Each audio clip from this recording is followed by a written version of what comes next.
Are you still doing the full chicken tonight? No, I just was trying to help you. So I got the oven pre-started and I got the pan out for you, but I wasn't sure if you needed me to do anything else. I have to jump on this meeting at 5. Yeah. Okay.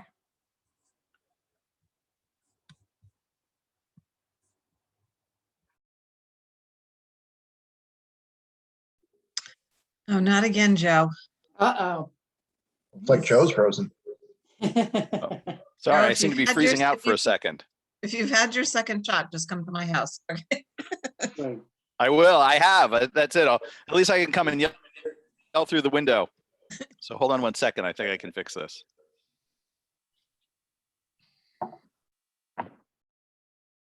Okay. So, Hey, Joe, can I ask a question? For the very first time, I'm seeing okay. Can you hear me, Joe? I can now. Everyone started moving again. So I believe this is really all of your fault. It's not me, right? Can I just ask an administrative question? I'm seeing simultaneous transcription of our comments on the bottom of my screen.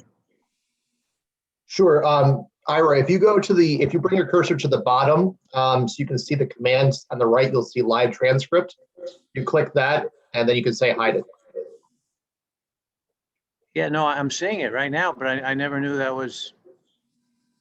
This one of the categories of Lauren is magic. No, that's no, I It's a Zoom option. You just have to, when you set it up on your account. you yeah, gotta set it up. okay. I never saw that. Good. Yeah. Sometimes it misspells things in a very peculiar manner, but it does its best. I did a conference last Friday on energy justice, and one of our speakers turned it on, and I hadn't seen it like function. It was really good. I mean, it did a really great job. Okay, so we've got Ira and Peter here for a limited amount of time. Lauren, do we have any members of the public out there, and members of the public, would you like to ask any questions or speak? That's assuming we have some. We do, and Bob Hubbard is raising his hand. Go ahead, Bob. Come on in, Bob. Can you hear me now? Yes, we got you. Hey, good afternoon, good evening, everybody.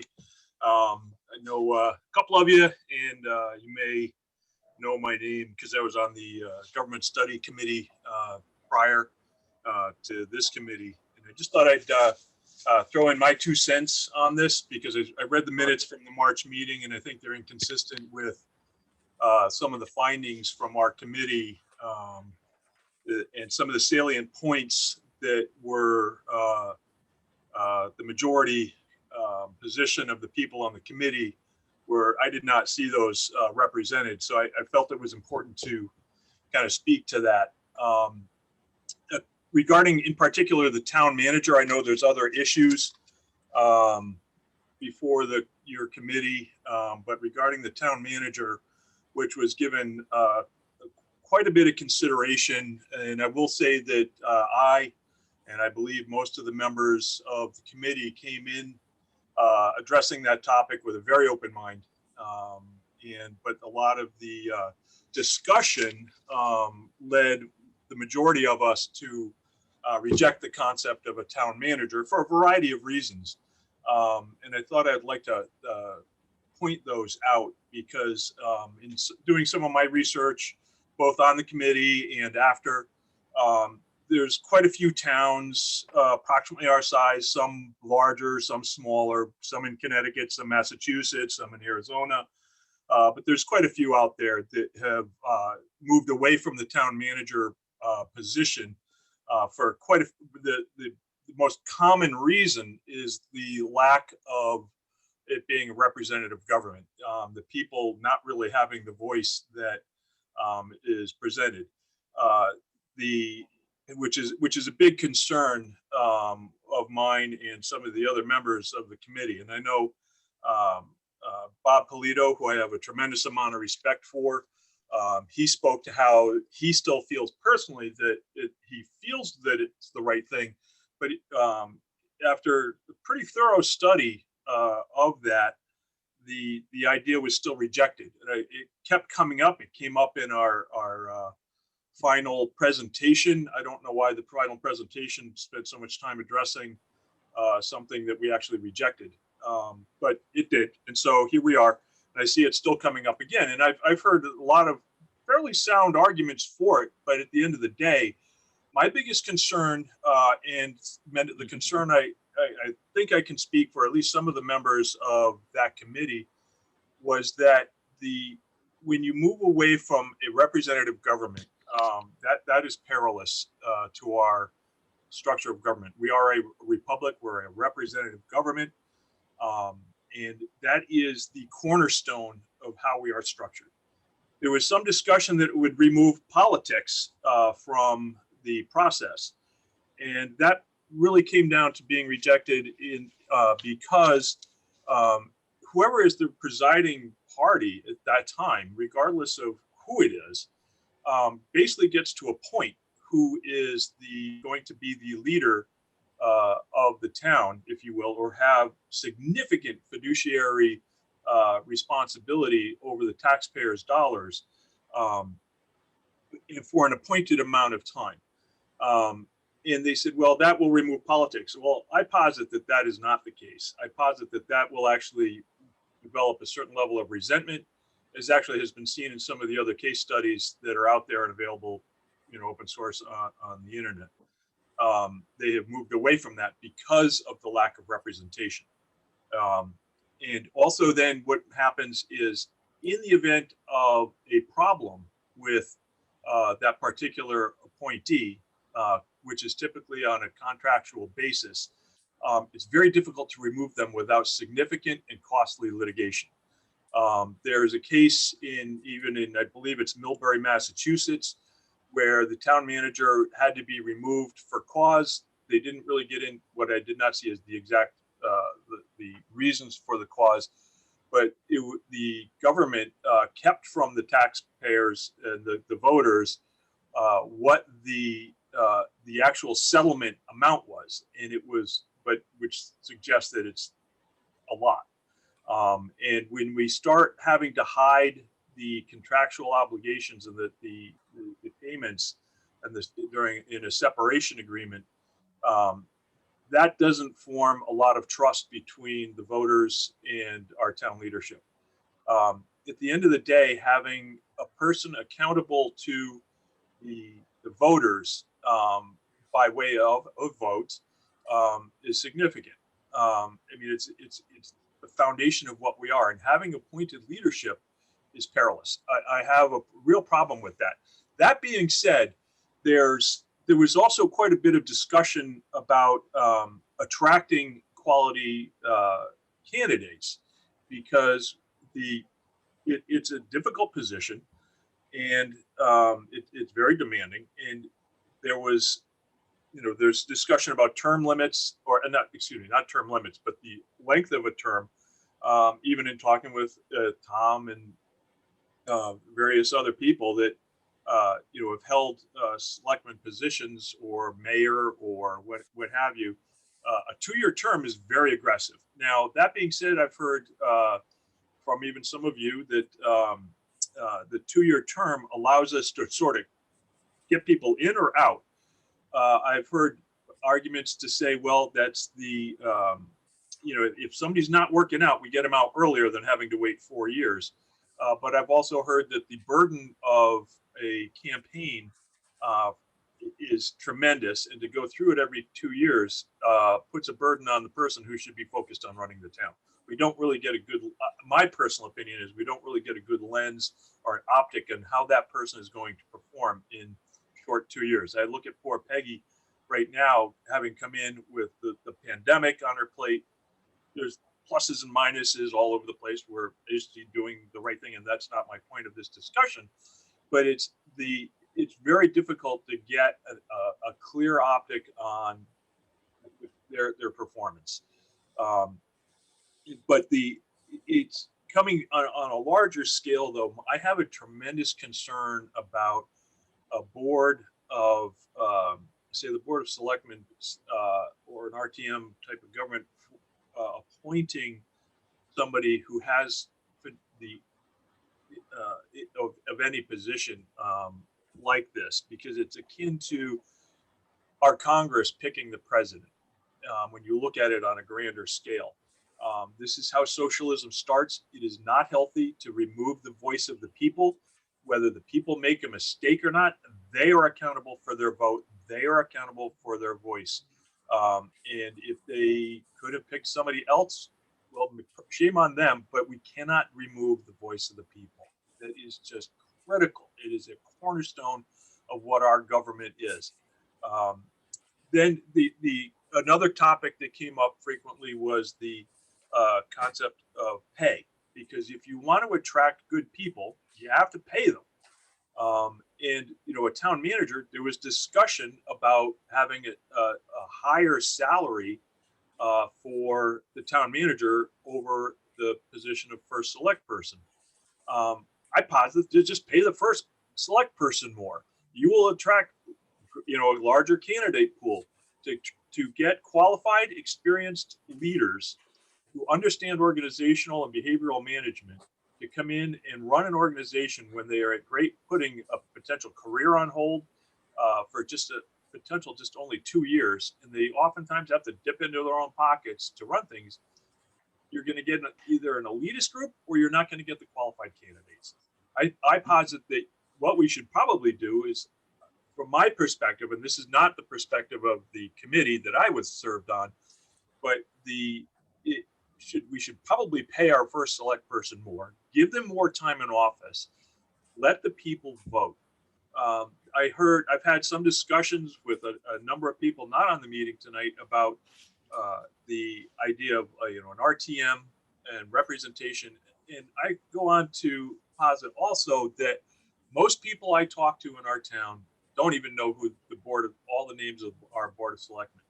To water that down to have them be sort of regionally represented is not going to work. We get poor turnouts at town meetings as it is.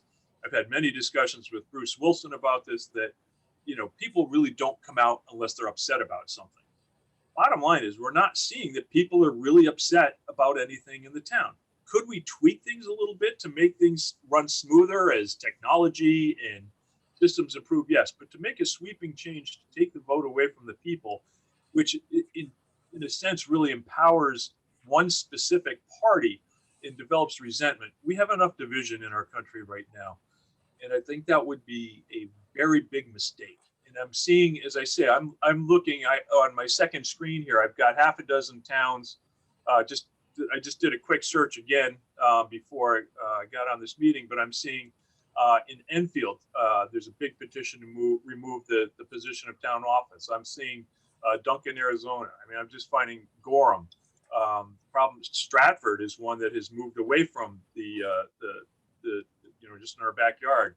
I know that our committee was supposed to talk to them. Apparently nobody did. I came into the committee a little bit later in the game due to a departure of another member. So I don't know the cause why some of the towns weren't talked to. Certainly the virus had some impact. But Bob, I was wondering, and unfortunately we're to move to our next agenda item at some time. But okay. I'm wondering if you have a list of no, don't go yet. I don't want to cut you off, please. It's public comment. But to the extent if you have you're sort of rattling off a list of towns, if there's any chance if you could email that to me or to Lauren, because at some point in time we will call in other towns. I would really appreciate that. absolutely. Yeah, I will. See, Joe. Yeah, I can do that. Like I said, I just did a very quick search. You can do it yourself. But you know, in Connecticut, the ones that jump up are Enfield, Stratford. You know, they're different sizes, but it's you're never going to find a perfect fit. You could either say, "Oh, this is great," or "It's not." You could pick that apart all day long. But I think it's the challenges. The right answer is there's no town like. I'm sorry. Oh no, go ahead, please. You're breaking up a little bit. Maybe me here, but yeah, there's no town exactly like Madison. That's for darn sure. That's why we live here. But you know, I embrace constructive discourse. I think it's an important part of our process, our government system. We have an adversarial system, both in our judicial and legislative and executive processes. So I think we need to have that, but I appreciate you need to get moving forward. But I would say that our committee, I would like to summarize it, that the ad hoc government study committee rejected the idea of a town manager, and it was very thoroughly looked at. And so I think you were a little bit misled by Bob's position at the prior meeting, because he was personally, he really believed in it. But the committee, after really looking at all the facts, did not find that to be really a good idea. It's too radical of a change. We're trying to fix something that may not really be all that broken. So I don't see anything that is that broken. So could we tweak some things? Yes, but I don't think this is the solution. So thank you for your time, Joe. I will. No, thank you. Thank you for, please, thank you for coming and please come to all of them. It's important to us. I will tell you that certainly the two gentlemen from the Government Studies Committee talked about the town manager. I think they were pretty clear. It was not the consensus of the committee, but I think that having your voice here is extremely helpful. So I really appreciate it. Yeah, I remain available. I mean, a couple of you know where to find me. I remain available for questions. I have done large-scale federal government restructuring in the past. I'm familiar with many of the processes and the checks and balances that need to go into place in doing so. I remain available to you if you have any questions or any follow-up concerns or questions. I invite constructive discourse. So thank you for your time. No, thank you for coming, and we appreciate that. Okay. Thank you, Bob. Lauren, do we have any other members of the public that would like to speak? No, but Bob O'Connor does have his hand raised.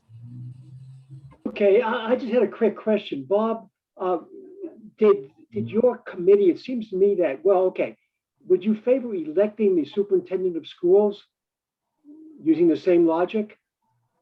No, because you would still, with the superintendent of schools, the chief of police, a variety of those types of positions, they are not elected positions. They are appointed, but they are appointed by a representative of elected official, if you will, in a committee that has oversight by the people. So if I could, and I'm so sorry, Bob, both Bobs, but I am sensitive to the fact that both Ira and Peter won't be with us for too much longer. So, but I very much appreciate the conversation. And do we have any other members of the public, Lauren, or are we good with? I think our next agenda item is the minutes. Yep. So if that being said, does anyone have comments on the minutes, or can I get a motion and a second to approve? I see Noreen saying she moved it. Excellent. Can I see somebody else saying they second it? Good. I've got a Noreen and a Joan. All in favor of the minutes, adopting them? Excellent. We've got waves and nods. Perfect. Okay. So I think these next two meetings, we said we were going to spend more time on the document itself. And of course, we'll have public comment in both of them. Ira and Peter, you might remember for what seems like 8 million years ago, but was only the beginning of our process. I think they came to our second meeting. Ira and I had a chance to talk yesterday, and they've been through the document. Lauren, I think they have some comments for you, but Ira, perhaps you want to lead us through some of your thoughts. And I know Mr. Hubbard's themes are some of the big themes that I'm sure you've heard on other charter review commissions. So how would you like to proceed, Ira? Well,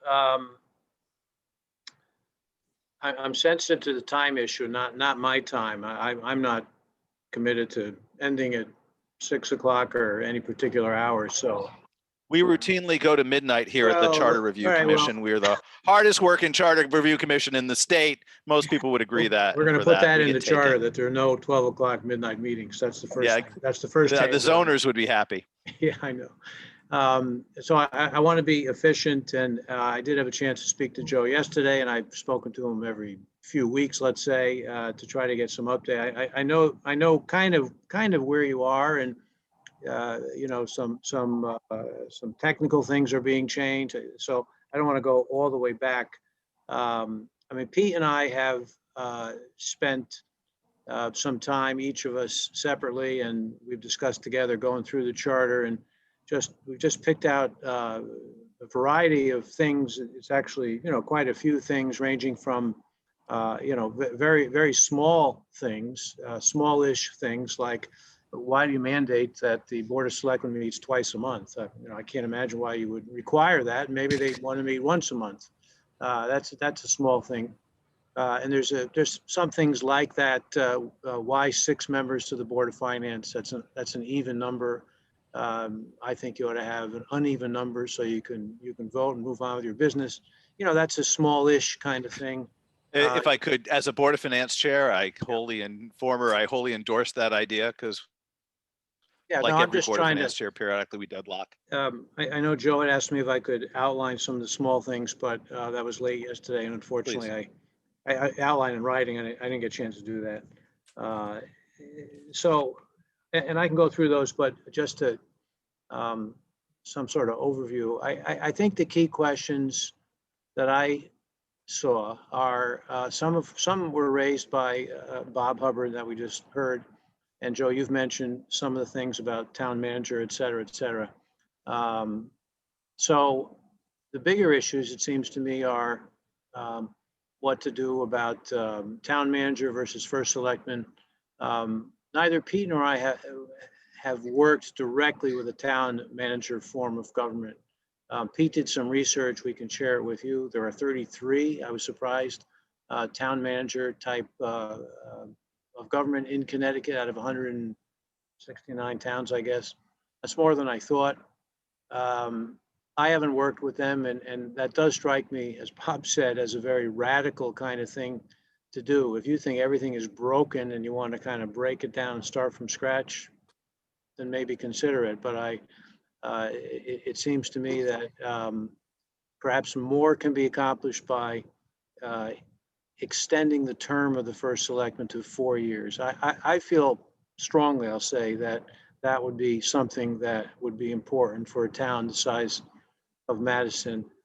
Fairfield went to a 4-year first selectman term not too long ago. Fairfield's a much bigger town, I admit. Westport, which is somewhat comparable, slightly larger perhaps, went to 4 years, 30 years ago. It does give the first selectman a chance to come in. It probably takes any first selectman a good year to learn the basics. And then they're campaigning the second year, or they're starting to think about the election the second year. So for continuity and stability, I think that ought to be very high on your list. The second sort of major point is what to do with all the town meetings. It seems to me that the charter has a lot of town meetings, or at least a few. And many of the towns that I've either worked with or seen, if they've retained the town meeting, which you might want to, have limited it to an annual town budget meeting. I have one for Weston on Saturday and the next Saturday for Wilton. Why is it on Saturday? Has to do with COVID, but that's a different story. So, one as opposed to many. There's one we talked about briefly the first time we appeared, I think, and there's one that's required 45 days after the beginning of the year. If you tell me that's very popular and you really want it, and it's fine with me, but I wish I could tell you that any of our town meetings are very popular. I've never seen it in January or February, I should say. So you can go, so those are some of the major structural kinds of things, how to set it up. What authority does the first selectman have, the term, the number of town meetings, and then you get to a lot of the small stuff, which which I can try to outline if you want. But Pete, do you want to add anything right now before, or do you want us to keep going on? There's some discrepancies, for instance, in signing of petitions. At one point, it talks about 1,200. Another point talks about 500. Pete raised that. with me a while ago. The quorum for the town meeting, 75. Is that a good number, bad number? Is it too high, too low? Another town we do work for hasn't had a quorum in like 5 out of the last 6 years. So maybe theirs is too high. So I can't really assess it, but that's something to think about. For instance, I mentioned about the Board of Finance. Ira, I've got a quick question for you. Yeah. One issue for us is materiality of dollar amounts for expenditure. Is there for the towns that you've seen, do you know where they set the dollar amount for when you're triggering a town meeting? Is there any yardstick to use or comparative yardstick in terms of percentage of the budget, or is because that both that and the 75 number feel a little bit like dowsing rods, right? We're all walking around with crooked sticks trying to see what feels like the right number. And Yeah, I'm trying to think what's the on those number? if there's a metric we could use. Yeah, I've forgotten what is the current number now? 75 is I'll ours. learn. 75. 75 is the quorum. Oh, I thought you were asking a different question about the dollar amount. The Oh. dollar amount's 50,000? It's 50,000 in aggregate. So it's 50,000 throughout the fiscal year. So if that's 5 requests of 10,000, that last request is going to a town meeting Automatically or by petition? automatically. Yeah, well, I mean, that's something right there to think about, you know, so anything over 50,000 goes to a town meting? Anything in In aggregate. if you Aggregate. spend totally over 50,000, you cannot exceed 50,000 outside of the budgetary line without triggering a town meeting. But the reality is then those expenditures tend to be small, and who's going to come out at 7 o'clock for a $2,500 expenditure, Yeah, you know, and yeah. sit around to, it's a question. So I didn't know if there was a way to assess. I think it was if I were to channel my inner Bruce Wilson, I'd say that it should be hard to spend town money. Hence, he personally takes sort of comfort in that low number because it feels there's an option to be accountable. But you know, I don't know that I have a principal distinction other than it doesn't seem right. Yeah, I mean, the other side of it is that it just creates, I'll use the word burden, you know, for a lot of appropriations to go to a town meeting. And does that hamper the operation of the town in any material way? I don't know the answer. You know, again, it's a lot of town meetings potentially. You could raise it certainly, or you could make it more, you know, by petition, so it's not automatic. So if a group of people feel it's just the wrong thing, they can petition and call for a town meeting, but as opposed to having something that's automatic. So that's something else to think about. And the alternative might be to, as opposed to having an aggregate, to having a lower number, but with an unlimited, in other words, any appropriation in excess of 10,000 or 5,000 or whatever the number is, but without an aggregate. You know, so you could have a bunch of smaller requests that wouldn't have to go to a town meeting, unless you're. Is there a way to look at what do people do? It's like you guys have done a bunch of charters. What do they do? Well, the petition option, I think, is out there, that if somebody feels it's inappropriate at some level, or a referendum option is, you see a lot of those where you have to get a certain number of signatures and you can make it less difficult or more difficult. The automatic nature of it seems to me to be, as towns get larger and more complicated, it strikes me as sort of inefficient. But I don't want to be accused of being anti-democratic or you know, or anything like that. If it works and people are happy, then fine. But that strikes me, Pete, what do you think, as this system? Yeah, if you're going to retain, I'm sorry, if you're going to retain a town meeting form of government versus RTM or town council or some other legislative body, then yeah, I agree. I mean, it doesn't come up in a lot of towns. It's never an issue because of the nature of the legislative body and who meet monthly or twice a month or whatever it is. So appropriations end up being less of an issue because, you know, it's just part of the monthly agenda of those bodies. So that's another thing to think about. I mean, I don't know how, you know, how important the town meeting form is versus a representative town meeting or a town council or some other legislative body. But that's, whenever you have a town meeting, you're going to end up with more town meetings, depending on how you put that threshold for appropriations. I mean, that's so. But you could, So let's go, Joan. I was going to say, Ira, let's go, Joan, then Yeah. Noreen. So, couple of questions.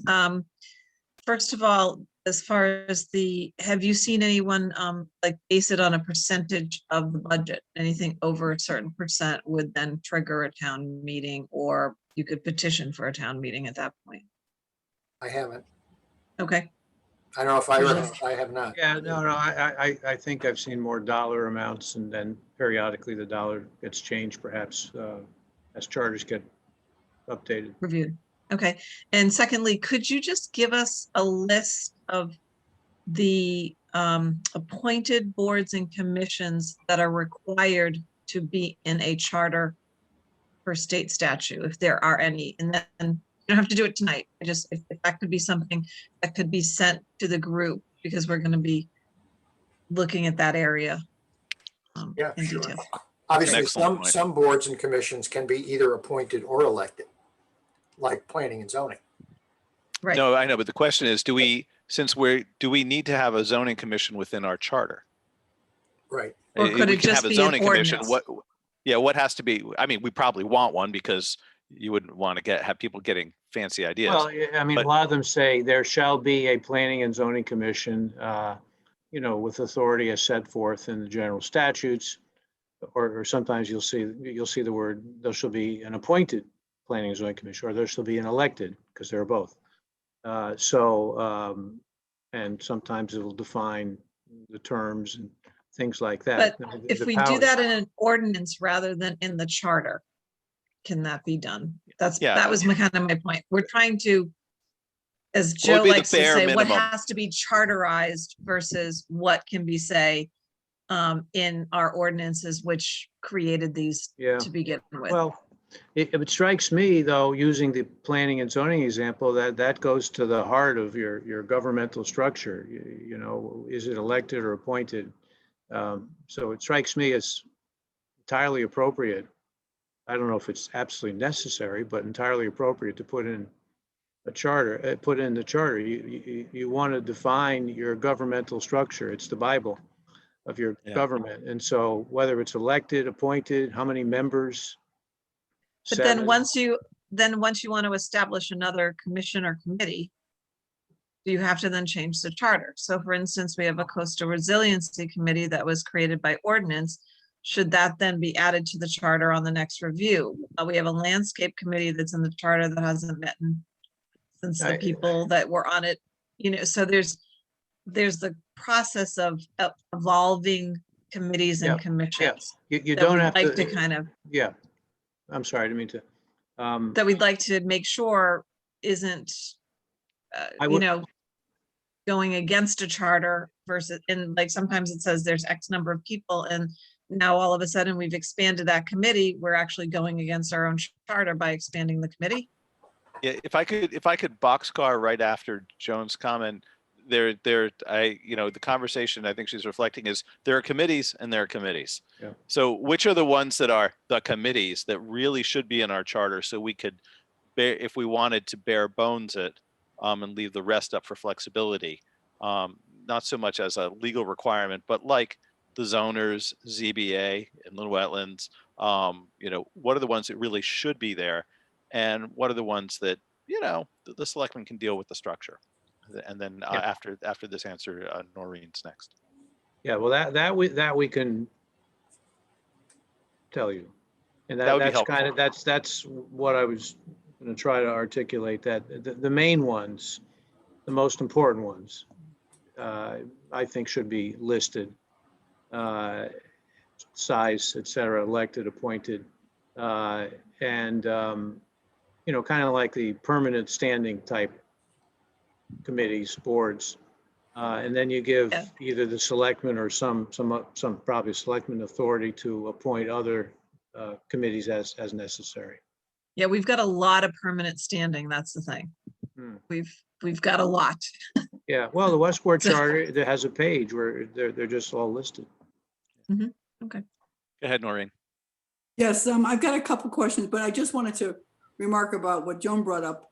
I was thinking of the police commission. And I don't think a town has to have a police commission, especially obviously not every town has a police department. They might use state troopers, but I think the state is pretty clear on if you do have a police commission, well, there's certain things you have to do.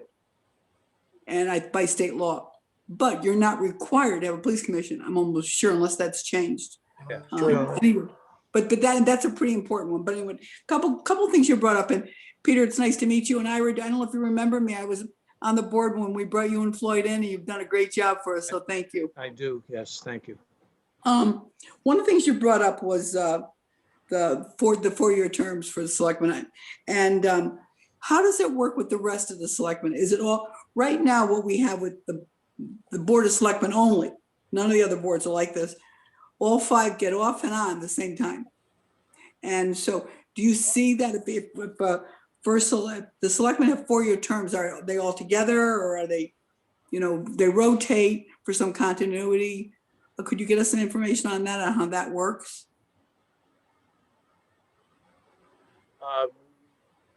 Yeah, I mean, we could tell you just based on the, half a dozen or so that we work with regularly and represent. I mean, if you wanted us to do more research, No, I was just curious. I was just curious, Ira, if you.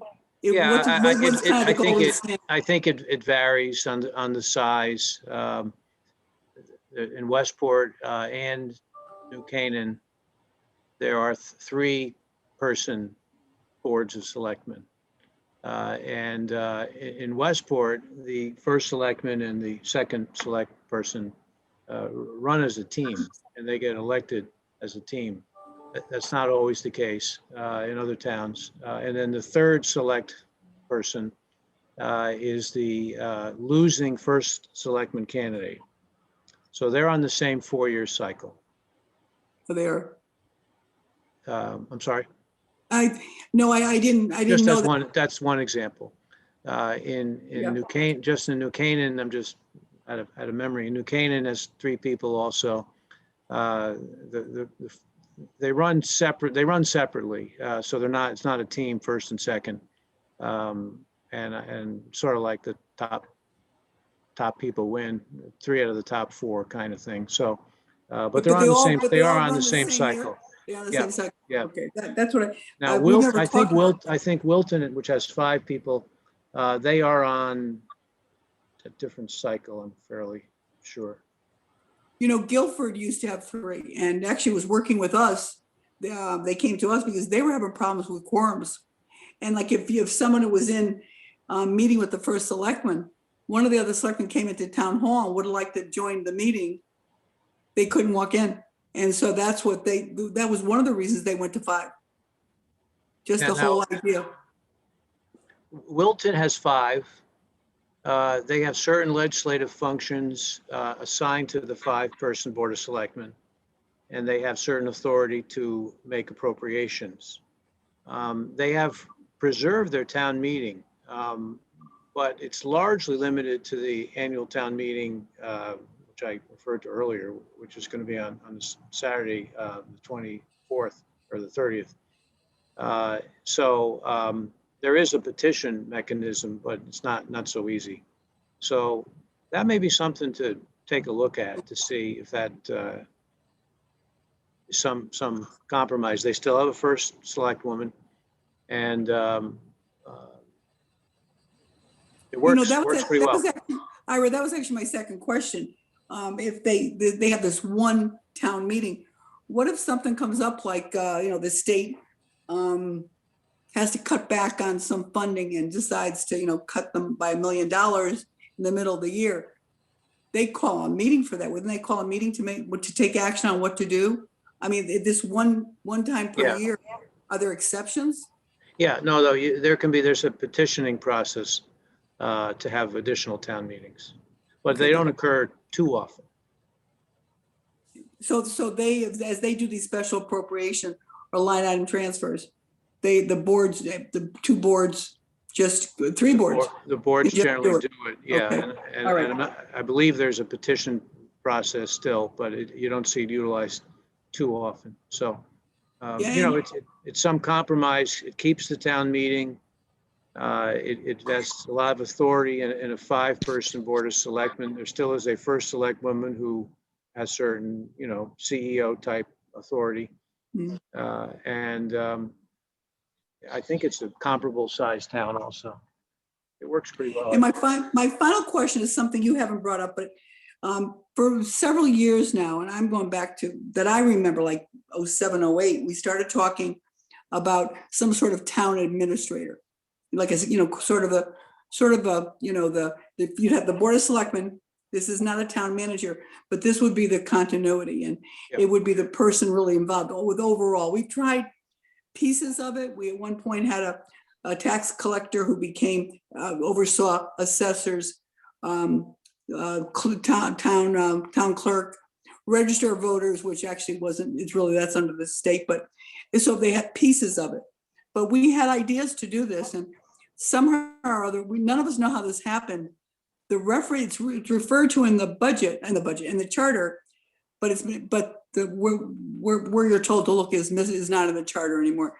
Do you have any towns that have a position like that? It's really like a chief administrator, officer.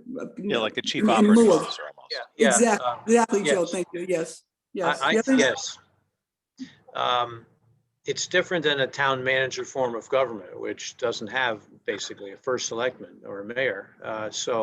But there are towns. New Canaan has a town administrator, and he just retired a few months ago, but he had been there for 10, 11 years. So that offered a lot of continuity, and he handled, a lot of administrative tasks. But he's not a town manager. He didn't run the town, but he handled a lot of important tasks and offered a lot of assistance to the first selectman. Whatever, preparing boards, accumulating data, FOIA, he handled all that stuff. And it provided some continuity from first selectman to first selectman. Was his position in the charter, Ira? Yes, I think so. I think it was in the charter. Pretty sure. Yeah, it is. Yeah. It is. And what was his title again? Either administrative official or some variation of town administrator. Okay. I think administrative officer maybe was something like that. But a town administrator. Okay. Weston, which is smaller, has a first selectman and a town administrator, and similarly, he does a lot. And since it's a smaller town, he probably does more than the New Canaan guy because they don't have a large population and it's just a smaller town. So he's a permanent fixture. Okay. Also, Thank you. fairly certain. Thank you both. Okay, so we have Dave, then Bob. So go ahead, Dave. Yeah, thanks. Just one quick question. You mentioned, a few towns, the losing first selectman is then on the board, and based on a number of votes that happens in Madison. Is that common, for most of the towns, or is that something that's, that's fairly uncommon, or does that happen all the time? Again, this is based on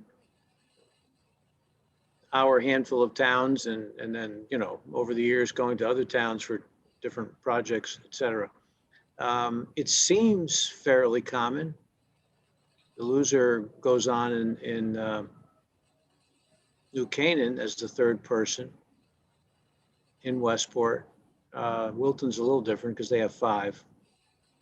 So It's not the case in Weston. It's not unheard of. I don't know, Pete, do you have any sense as to a broader sampling? Well, some other towns, like Trumbull, where I live, the loser is out, has no role on the board. The of selectmen. unsuccessful candidate. Let's go with it that way. Well, in Trumbull, I would No pejoratives here in the charter I review use the commission. word loser for the Trumbull, but no, I'm just kidding. Yeah, so I think there are a fair number of towns where the unsuccessful candidate for first selectman has no role. So, but it's, that It they're varies, both out there. yeah. They're both out there. Bob O'Connor? Yeah, this is a legal question. The current charter has a statement in there in one of the headings of a section that says the legislative body is the town meeting. And I just have assumed does that have any reason that's there legally? Because clearly it's not true. It's misleading. The legislative body is the Board of Selectmen. I mean, they draw up legislation and discuss it and ordinances, all of that. Certainly the town meeting doesn't do that. So is there any reason that's there, or is this some kind of nostalgia thing from 1840? I think it's called that for purposes, the statutes require a legislative body, and legislative includes budget. It's not just adopting ordinances or passing laws, it's also adopting a budget as part of the legislative process. So I have the charter, but I'm not looking at that provision, but I think it says it's the legislative body, but the Board of Selectmen has certain legislative duties as well. So Right. But it's the legislative body for purposes of identifying really the budget authority in the town, because that's where that term is found in state statutes a lot. So I are think we that's, constrained that we have to have that somewhere? I'm sorry? Do we I have to think- identify a single legislative body in the charter by state law? Well, the statutes do that. So they use the word legislative body in certain places. So it's helpful to identify what body that is. And so, but again, I think that's the right answer. I think you should, I don't know if you must, but I just don't know, but all charters I've seen designate a legislative body, but some of them, as in Madison and Wilton, I think is the same. They give, they say elsewhere that, in all legislative actions shall be, determined by the town meeting, except for those, except others, which shall be, done by the Board of Selectmen. Or sometimes they say the Board of Selectmen shall have legislative powers as follows, but they still designate one as the legislative body. And I suspect, without researching it, that's important to do. So Ira, looking at 7148 BB, which I know you have memorized. It's at least this is one place to, my cheesy Google search brought up. As used in the section, legislative body means the council, commission, board, body, or town meeting, by whatever name it may be known, having or exercising the general legislative powers and functions of a municipality, and municipality may mean any town. And I think that's the point, Bob, I don't want to speak for you, but I think that's the point that where we periodically hang on, because, what does it mean when it says by whatever name it may be known, having or exercising the general legislative power? So is it the case that under our structure, it's the town meeting that exercises the general legislative power? I assume since it's the budget and our adoption of the charter. It's a ratification that's the power, group that does clearly. it. Isn't there a power, though, to appeal certain legislative actions done by the selectmen, or am I confusing that with a different charter? So each of the I think so, legislative Ira. actions that the Board of Selectmen take on have to be approved by a town meeting. So any ordinance that's put in place, I believe, the budget. So, and so then I think to myself, if that's the case, do we even need a referendum? Can we have a town meeting for the budget? So I think we've gone to the nth degree to get as many people as possible involved in government. But you can, Noreen, let's face it, we can only lead the horse to water. We can't make them drink, so to speak. And we've literally, that first town meeting that we always have at the beginning of the year, we've honestly had bets among the Board of Selectmen, how many outside public are coming that don't have to be here. That's not a department head. That's not, who live, Right. right? You're so Right? true. You're so right. That's so true. Right. You know, So one maybe of if we- the, go ahead. yeah, maybe if we reduce the numbers of town meeting, but make certain ones impactful, then we might get some turnout, is my thought. Go to a one representative. of town And meeting. I was trying to suggest that, but that was a RTM. more articulate way of saying it, that if the people know that, at the end of the year, that's the time they come, and that becomes kind of the habit for the budget vote in May or so, maybe that'll make some difference. Okay, You know go what, ahead, Laurie. can I just, back to what Bob O'Connor said, as far as the legislative body not really being the town meeting, but our Board of Selectmen is not the budget authority of the town. Our Board of Finances. So right away there's a discrepancy with what board does what. And so I think that's been part of the problem with leaving it at the town meeting form of government. And Joan's right. I mean, I can remember, I'm 40-something years here, the only meetings that would be crowded was the Board of Ed budget, first presentation, and it was all parents. We all were there, with our certain things that we didn't want to see cut. And interesting enough, Joan, I think, or somebody mentioned just doing it by town meeting and not going to referendum, because there's a cost to referendum. But Madison over the years has done some significant things without a referendum. I don't believe we had a referendum when we bought Garvin Point. I don't believe we had we went to town meeting. I don't think we went to referendum when we bought our town, the Hammonasset campus. I think it was determined, there was enough support and people got up and spoke. And we can go back and look, but I think I there's think a that one choice was a referendum, if I recall. Oh, it Noreen. was, okay. Yeah. But in the charter, and I'm not sure, Joe, you might know, are we required to go to referendum? Referendum follows a town meeting. Is there a point where you can say we're going to do this town meeting and stop here? Or has something changed in the budget, the charter, that we're required to have a referendum? I'm just not sure. Without it in front of me, Lauren, you correcting me, I believe the purchase and disposition of purchase of land.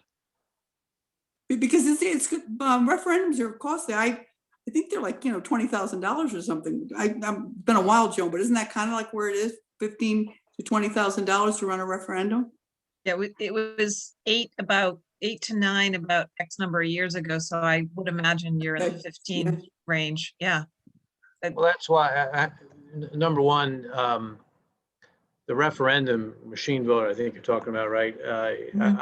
I'd be careful about, you didn't say to eliminate, but, with a quorum of 75 or 50 or 100, you can have a small group of people that can, make Right. dramatic decisions for the entire town. So I think it's an important option, if it is an option. It is in a lot of towns. Someone makes a motion that they go to, a machine vote or referendum. It's called different things. And then everybody has a chance to vote. Right. And so then you have a, true community opinion, more or less. So I'd be careful of that. You can also, again, consistent with the notion of not having too many town meetings, because then people don't care. You're going to wear people out, even for disposition of property, maybe a dollar amount. If the property is less than X, it still has to go through a P&Z approval, but then the selectmen can approve that perhaps. Maybe you're just selling some small easement or something. I think Lauren gave the example of desks and old computers, right? That trigger the apparatus of government to get rid of stuff that otherwise should hit the dumpster. So if I could ask just a couple of targeted things. So first, to the extent you have things you've seen or specific suggestions, if you guys could write them up and give them to Lauren, and we can compare them to the sheet that we're working from. And that way we can make sure, sort of on a process basis, that we've got full capture. The second thing I was going to ask is that question about enabling and we'll figure out what to call it, the town administrator, the chief operating officer. I would like clarity on that issue to know if the charter needs to enable it, because Noreen is quite correct. However, while the history of it remains in the vagaries of time, the reality is, I think that we'd like for this group to understand, do we want to make it clear that a first selectman can appoint a COO or not? So I would welcome an analysis of saying, is there a problem with it in our current charter? And even a suggestion as to language to adopt, to say, if we wanted to do that, what would it look like?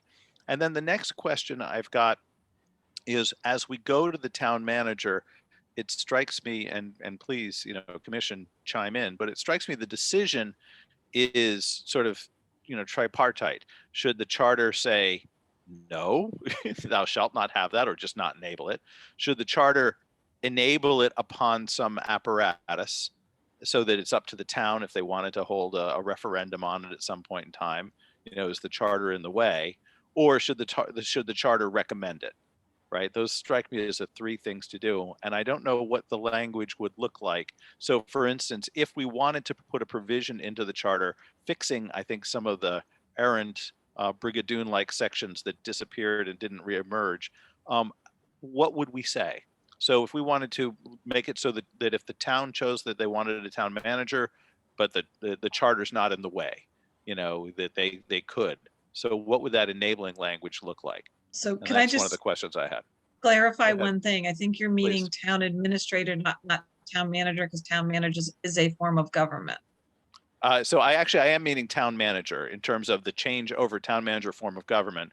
So the question is, how would we enact it? So we could, if we wanted to, posit it as a change to the charter now, or we could enable it subject to some future town meeting and referendum, right? So the charter is no longer in the way. But I just don't know what those would look like. Yeah, I'm not sure how you do the second one. Because Well, again, good. That makes two of us. That's spectacular. I mean, first of all, you're going to make recommendations, and then it's going to go to the selectmen, and then if they vote on it, it goes to the public for a vote, a series of questions. So Thank you. It seems to me that if you decide the town manager form of government, as Clinton did recently, is the way to go, that would be your recommendation, and that's going to generate probably extensive discussion, as it should. Hope so. And the selectmen will then vote yes or no. They could decide not to submit it to the citizens for a vote. But I mean, to put it in as some option to be considered for the future without further charter changes, I don't know. That strikes me as, I've never seen that, and it strikes me as confusing. Again, you have to have a valid question that I guess would allow it, and to word that in a way that people understand what you're doing. To provide a charter section that will allow change to a town manager government at some point in the future upon certain conditions. That's a tough question to vote yes or no on. I would be confused on that personally. I mean, if the charter is the organic law and defines the government, all of a sudden to have something in the charter says, but you can try Plan B if you'd like. Yeah. Yeah, I mean, don't think it works. I guess the way it could sound is to say, upon give your mechanic and the approval of the selectmen, the town could hold a referendum for, and you could adopt a town manager. So Yeah, I still think that's very confusing, though, to me. Because if you hold a referendum, then don't you then have to change votes? You have to have the structure within the charter that defines what it is. And it's either in there or not in there. Correct me if I'm wrong, lawyers in the room. Yeah, I think So they're different charters too. I mean, Mm, appointments and administrative responsibilities. I mean, they're sort of different animals. So I don't know how you. that's a good point. So I guess then sticking then to the second option to say that should this group want to recommend a town manager, what's the roadmap look like for that? I mean, if we wanted to do that or advance it to the Board of Selectmen, what would it look like? Like, what are all the things that would have to get changed? How do you do that? you can still maintain your board of selectmen. Yeah. You only have one CEO, so that's either the first selectman or the town manager. So But they have a different diminished role. Right. they could have the first selectman could have sort of a ceremonial role in the town, but the town manager, because in statutes, generally speaking, first selectmen are ex officio members of a lot of the boards and commissions. They don't have the vote. They can't vote, but they can attend and sit in if they want. But you really have to kind of choose that. You could retain certainly your board of selectmen and give it legislative powers, and as it has now, some of the legislative powers it has. But you wouldn't have a first selectman with any authority in that event. So I guess that's you're pushing on the question. If we're going to have a discussion, as I think we have to, because that's really what most people want to talk about, on should this charter install a town manager, because it sounds like the idea of installing subject to other stuff isn't workable, then what are all the considerations we'd have? I mean, so we have our first selectman, we have our board of selectmen. Well, Are there, are we messing around with the Board of Finance? Are we, how do we think about the scope of the question, or at least the scope of our decision? I think truthfully, I have not dealt with a charter that has a town manager, truly not a town administrator, but a true town manager form of government. So I don't know enough about it to just talk about it tonight. I think what you'd have to do is start accumulating and reviewing the charters of town manager towns. Start with Clinton right now, I guess, and see how that comes together. I mean, it can be done. Somebody would have to do the necessary research to see what changes, are most common for other boards and agencies, Board of Finance, Board of Selectmen, ceremonial first selectman or not. So that would be a proposal of an entire new charter. Correct me if I'm wrong. And hold on, let me finish the thought.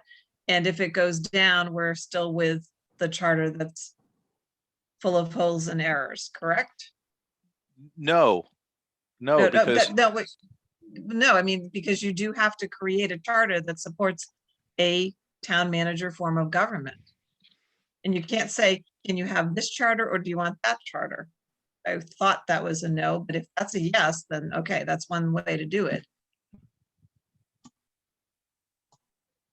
I think I got to think about that, but we were asked about these alternate questions and we advised against that. Yeah, You but want this or do then you want how do that? you propose? Yeah, actually, I was too quick to say, no, Joan, you could, but no, you're right. Because then how do we do it? Because we want to fix all the stuff, right? It to my mind personally, it's going to make sense even if we went out to a town manager. There will be someone with different powers called a first selectman, and maybe that person shouldn't be on a 2-year cycle. Whatever powers they have. So there's a whole bunch of things we want to do.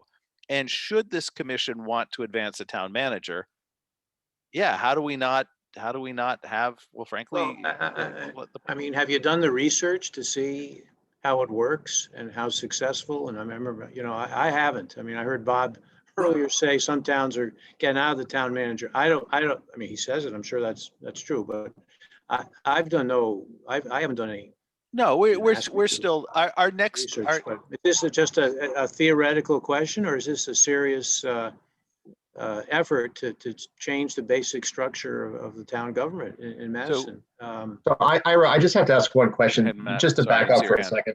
Yeah, is in the role of a town manager, not the form of government, but the role. What would be the difference between an administrator and a town manager? And so the context of where I'm coming from is, could we solve our problems with just the administrator? So Well, first I don't selectman, know exactly what yeah. the problems are, but I think you probably can. From I've worked with the town for several years now, mostly on the land use side. I mean, I have a little perspective on it, but I don't know what problems you've heard from. You've had a lot of meetings, public hearings. You've met with others. I don't know what the problem is. If everyone is saying to you, we can't deal with this first selectman form of government, okay, I get that. But if they're not saying that, and it's just inefficiency or too much politics or too much transition, continuity is, I think, the Continuity, of those then- of it's not universal, but of those who are advancing it, Yeah. the concern is continuity for long-term problems. Coastal towns, we have longer Yeah. capital planning issues and other items. I So- think the big I- issues we've come up with is continuity, and that has been more heavily from staff who deal with it every day. Yeah. And the other thing has been the lack of the people showing up for town meetings. Those are really the two big issues. well, As you know, Ira, I'm we have a gonna- very, very well-run town. We're pretty fortunate. Yeah, no, I always thought so. In the first selectmen that I've met, the last 3 or 4, have all been good. So I would say focus on, I mean, I'm sticking my neck out here a little bit, but I would say 4-year term, town administrator, and fewer town meetings. Things to think about.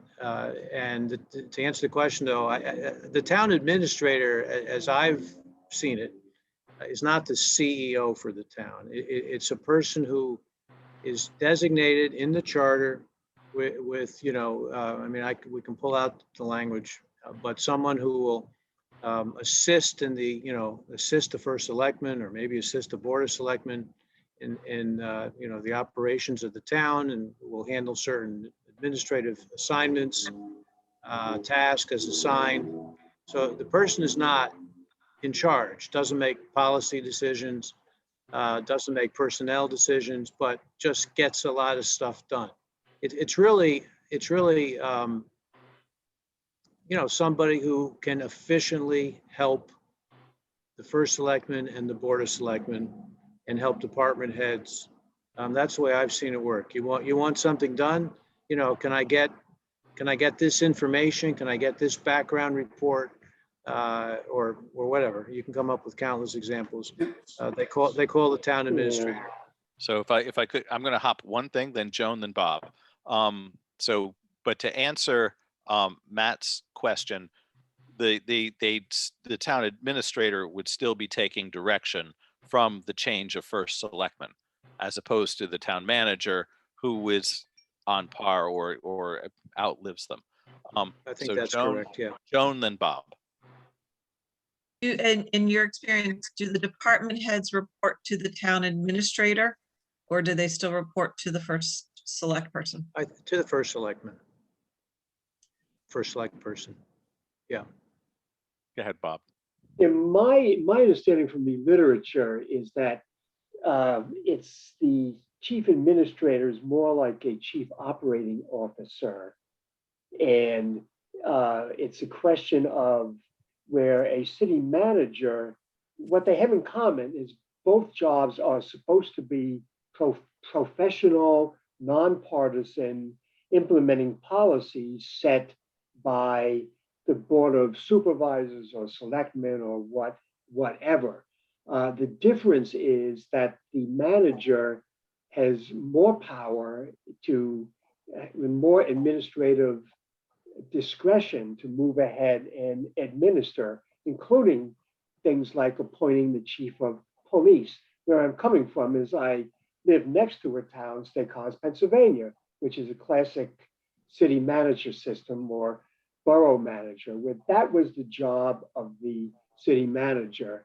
The board set policies. Now, the administrator, my understanding is that a number of those powers that the manager have would remain with the chief select person, or what, I hate that word, by the way. We have to find something new, supervisor. Anyway, that's a whole other issue. But yeah, so it's kind of a chief administrator is city manager light, where explicitly more powers of being the CEO remain with the head of government, currently our select woman. Is that That's accurate correct. or fair? Yeah, no, I think that is Fair? correct. Yeah, the town administrator doesn't set policy, in my observation, but handles certain tasks, important tasks. In Westport, for instance, they call the person the operations director, because that's been built into the Westport charter for, many years. And it hadn't been filled in a long time, but the current first selectman got it filled. There's money involved too. You got to pay for a new person working at town hall. And he got that, and he hired an operations director, and she kind of, it's not quite the same as the town administrator, but she handles some critical tasks as assigned to her. And she does work with department heads. She will provide some continuity, presumably, because the first selectman's not running again. So is it a town manager light? Or it's really not quite the same. But it would offer the assistance, and it does provide some continuity, because then that town administrator can say to the next first selectman, this is the way we've done it. And, Ira, to that point, so in the charter, we could empower a town administrator. Do we have latitude in that, in how we want to define that? Or a town manager light, like you said? Yeah, I would think so. Yeah, I haven't, again, I haven't done research to see how it's worded in one charter versus another. You don't want to tie the hands too much, because, one first selectman might want to use the person more or less. So probably have to be a little careful, but it's another staff member, an important staff member. It's not a secretary, and it's not a town manager. It's something certainly closer to a town manager. So let's go Noreen, then Pete. I'm actually, Bob Gordon asked my question. It sounds like we can create the role of this operations director for what we want, or as the Board of Selectmen wants. And there was one of the questions back years ago when we were looking at creating this position, was whether or not the person would report to the Board of Selectmen or the first selectman. And we never, got that ironed out. But I remember that being, I remember discussing it with the head of the Board of Finance, who was Fillmore McPherson at the time. And we never came up with an answer on that. And I don't know, Ira and Peter, if you see that, is it always to the first selectman, or is it to the board as a whole?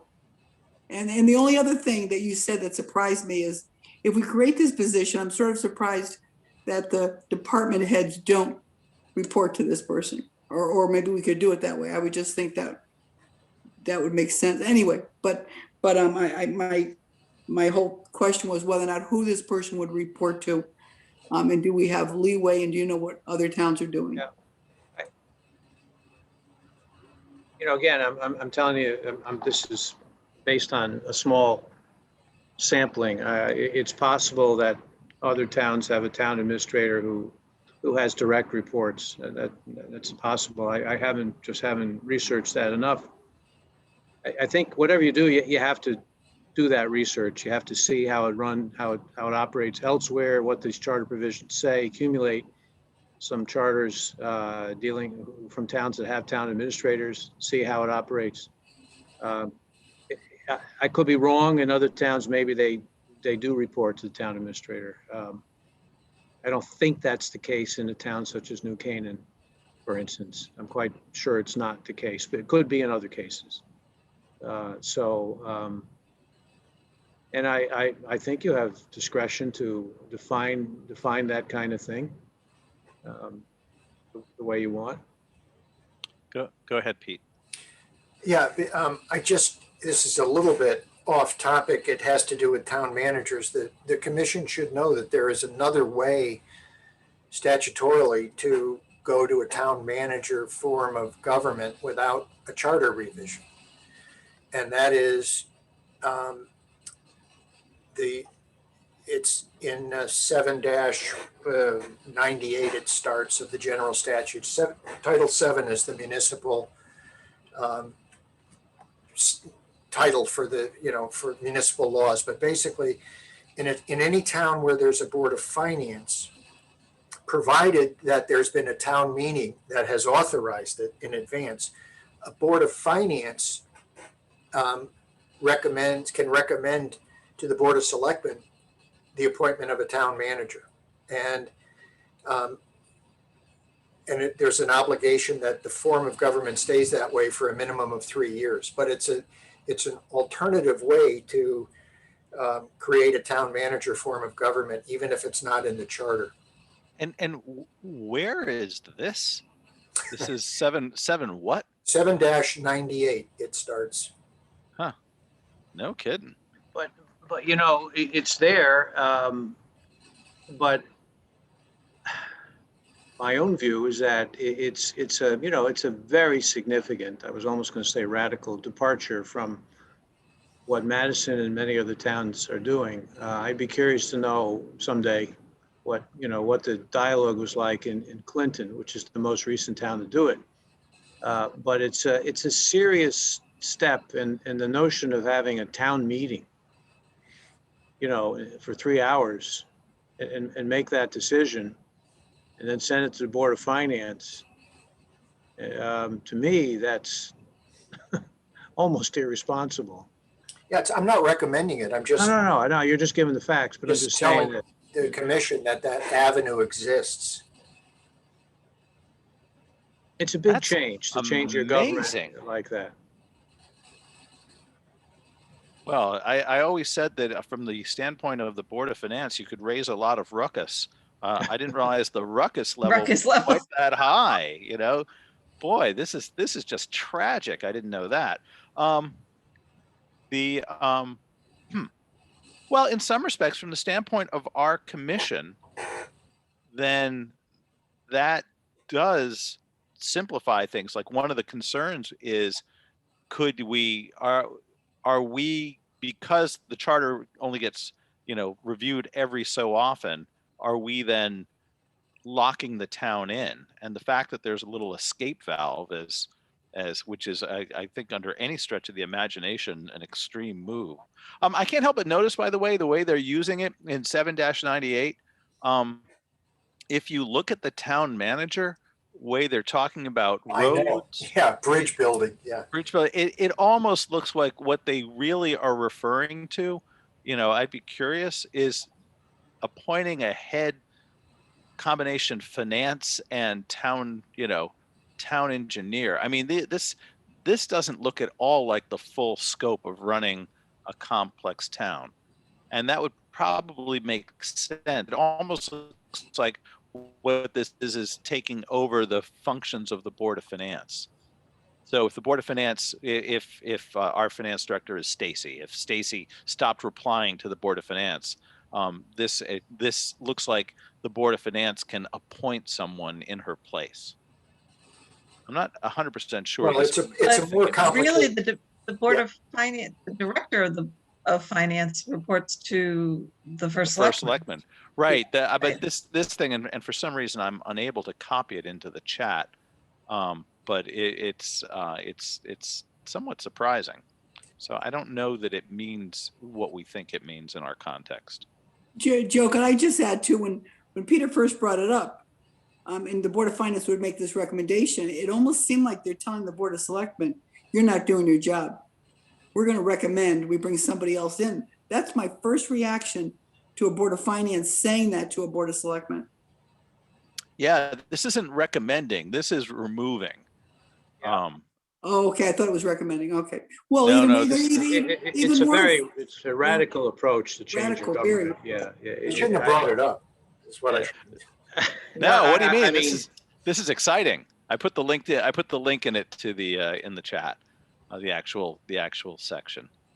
But Noreen, I think Peter, believe me, you've made Joe's day. He loves stuff like this. Thank you for this little oddball part of the state and statute. He must be in his glory right now. I love section 7148C that also lets us control fireplaces and smokestacks, which is I think an important function of town. I think it should be Lauren's job.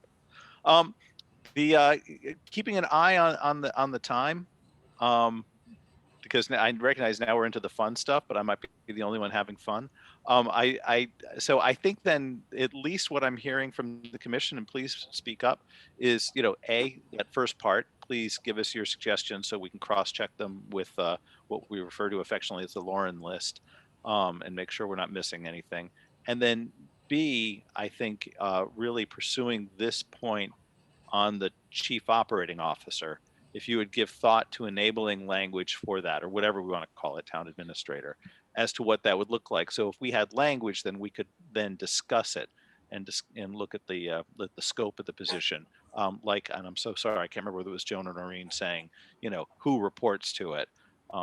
Could I make a suggestion that we might start from the last charter, since we did put it in there as a chief operating officer? There was a section that allowed for a chief operating officer and then redefined, it was chief operating officer and chief executive officer, that the first selectman, and it culled out responsibilities. Chief administrative officer, I think.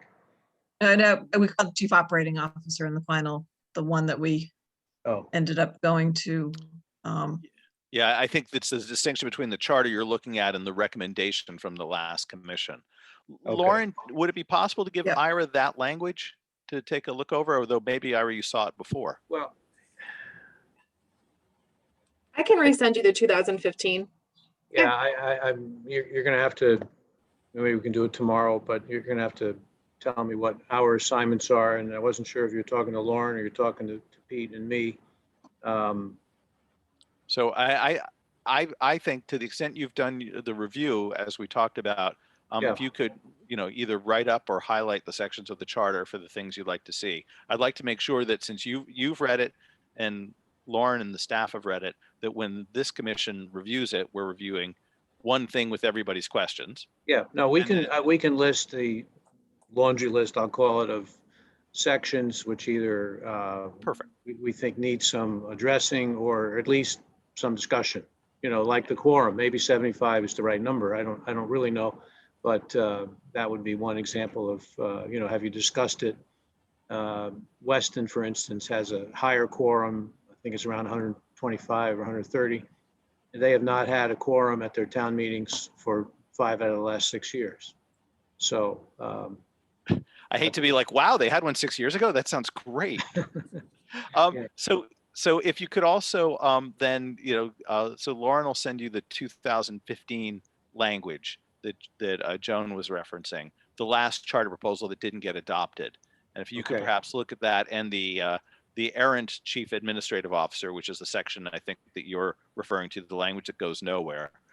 I think it'd be wonderful if we could get your thoughts on either the language that was proposed last time, or if there's any other town's language, so that this commission could have a thing to look at. Okay. So if the 2015 works, we'll just go with that. If you have any additional thoughts, and to the extent you want to include some of your editorializing as you're going through it, like 75, I don't know, but Wilton's 150, that also would be helpful. That way we can capture that. Because I think our next couple of tasks is just go ding, ding, ding through our review. And Joe, may I just add one thing? Ira brought the size of how many members of the Board of Finance. We should definitely get some more information Yeah, on well, that. that'll be in my laundry good. list of Good. things to take a look at. So the focus, just so I'm understanding, is kind of understanding the town administrator in your proposal that was, I guess, rejected, but in other charters, perhaps, that kind of thing. Right. Right. How would we enable that function? Were we going about it the best way in 2015, or now that you're looking, it from other towns, should we be thinking about it differently if we wanted to do that? Because I think I'm sensing interest in doing this. It'd be nice if we had language to look at.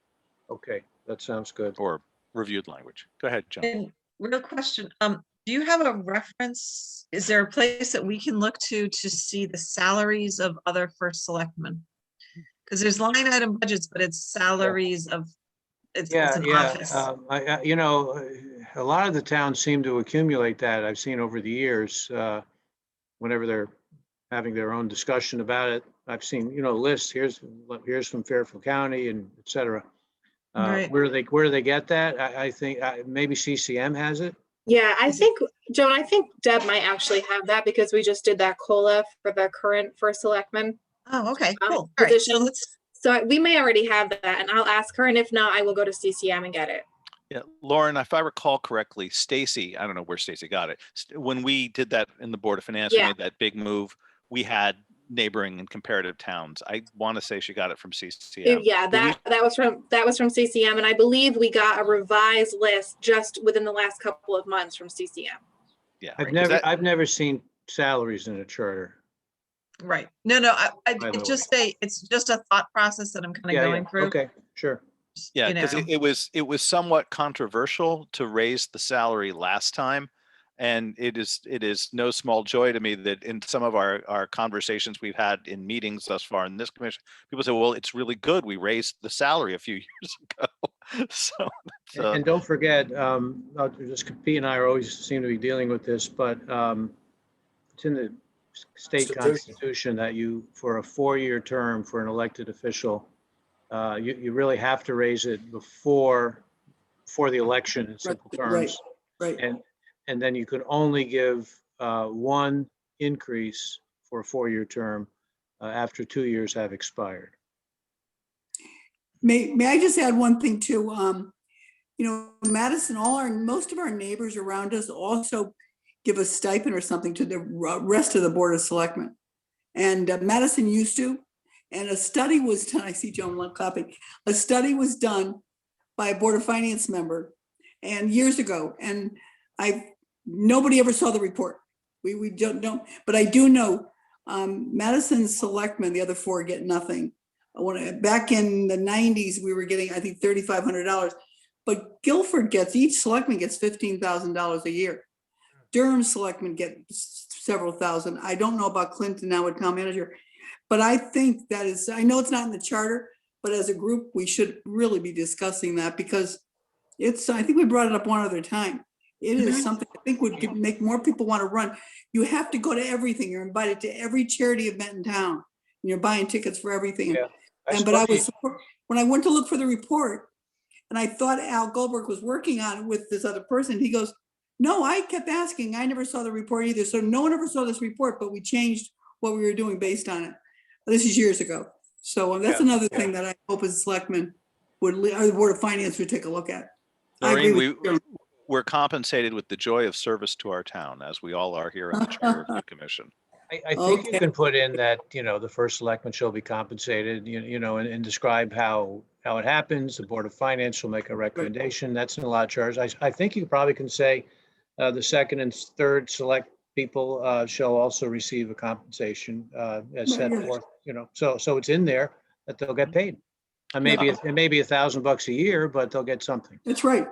You're right. Ira, if I could, one other thing that probably the other super big part of our conversation is something we haven't mentioned.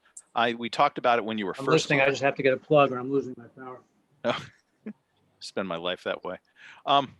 So what it is? No, wait. No, I'm listening. I'm gonna have to leave in about 10 minutes or so. Yeah, we'll move along, Bob. But the Board of Finance, Board of Selectmen division is actually probably the single biggest item we've talked about. So I don't think there's anything to talk about here, other than to the extent that if you could review the powers of the Board of Finance as vis-a-vis how they overlap on the Board of Selectmen, that's something where I think that we would really benefit for a review of the other charters that you work on, because both boards have talked about imprecision between their roles. And I think I think it was Matt who phrased it in this line of, we're functioning I'm trying to remember what you said. It was like we're functioning based on tradition almost, so to the extent that those roles, if you could look at them with respect to other charters and see if there's imprecision or frankly just good ideas in other towns, we would more than happily consider stealing them. Should So consider stealing. that yeah, exactly, yeah, learning from, adapting, modifying. So that being said, any other questions from the board? Otherwise, I also promised Ira that we'd only keep him for an hour, and clearly I've lied. So I don't want to continue to impose too much on your time. It's Joe McDougal time. Exactly. It's a very just thank you, Ira and Pete, for talking with us again. Pleasure. My pleasure. Excellent. So Thank you. Thank you. yeah, if you could just get that information and let me know when it goes over to Lauren, then that'll be Yeah, and we'll be work on it. It may take just a little bit of time.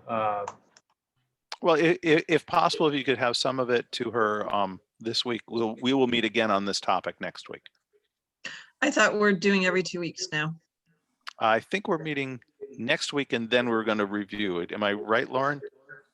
I think next week's our last of the week on weeks. Yeah, it was next week, and then we would talk about potential subcommittees and also just the schedule going forward. Yeah, I want to be honest. It's going to be very difficult to do it that quickly for me. If I can get some help from Pete or other people in the office, I'll try to expedite it. But I just have to tell you honestly, I just have a lot of my schedule's really booked up. But I'll do my best. Just let us know where you are, and absolutely. We'll adapt. All right. So thank you guys. I really appreciate you spending the evening with us. Any other questions from the commission? I think our only other order of business is then public comment again. Am I right, Lauren? Yep. Do we have any members of the public? We have 2, but no one has their hand raised. All right. Well, I personally thought this was an incredibly helpful conversation. So I really I feel like, for me, I feel I've got a much clearer view of a couple of big issues. Yeah, this is one of our best. Yeah. Okay. Well, good. It's interesting, and we're happy to help. So I guess we can sign off for the moment, and we'll get back to you very soon. Thank you. It was good to see you guys. Night, everyone. Okay. Thank you all. Yeah. Have a good evening. Bye. Thanks. Night. Yeah. So I think the plan for next time is it'll be just us chickens, and we'll do we're going to focus on the document. We'll see if we have something from the attorneys. Otherwise, trying to do sort of in the 10-minute bites, but that clearly showed up to be too short. And then we'll and why don't we also put on the agenda for next time, Lauren, agenda going forward, and then Joan, we can work on the schedule part. Any other questions, thoughts, concerns while we're all together? Okay, well, good. I thought that this was really good. It was interesting. Motion to adjourn? So moved. Okay. All in favor? Aye. Aye. Have a good night, Excellent. guys. Thank everybody. Night. Yeah, Thank you, good Lauren. night. Good night. Good night, Noreen. Yes.